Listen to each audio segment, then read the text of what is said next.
ipi le adam na lai chen kanau pi hot nang man pa kha na ating le leilung le sa zo di na so ka ko ko le unin isma dong dong sa zo le ulu ki ya sa to a ma la ma la ko ko mong to dia pan dia ko nung sunin kai ava zui zui cầm nụ mơ chung lung đây ha khi xem lâu kita lưu đinh sự lệ gian rồi khi sinh kita lâu hiểu đinh kita trên thu dòng khi sinh kita lâu đến chung ôn thân ta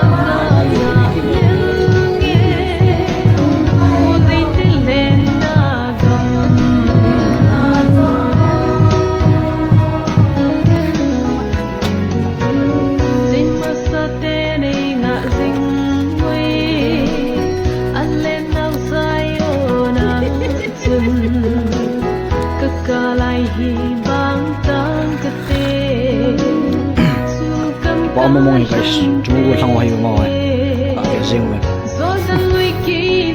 Ngồi cái post mà.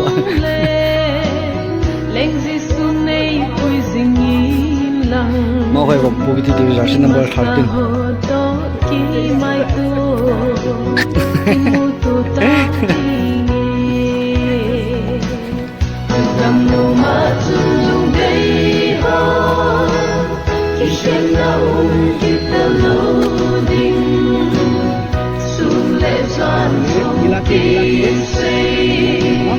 Kita lâu hiểu đinh khen na thiên thu dòng kỳ xây kita lâu đinh chu mun na ôn hôn ca ngạc nhel nghe ngô dây tel lên na gam Đồ hơi hoạt lắm cho tàu lắm cho tàu.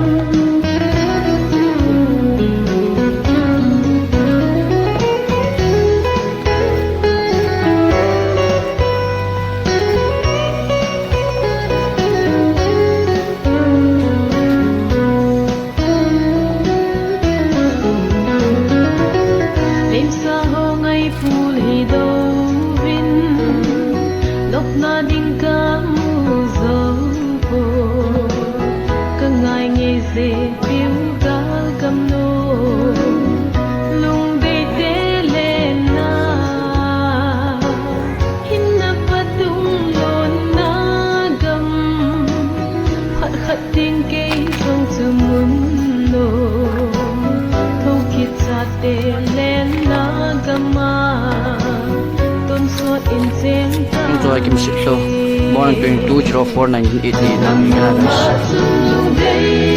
Live on 13/9/2020. Ini saya buat video sini Canada guys. Yo yang mana boy? Cuma kita mau makan sup guys.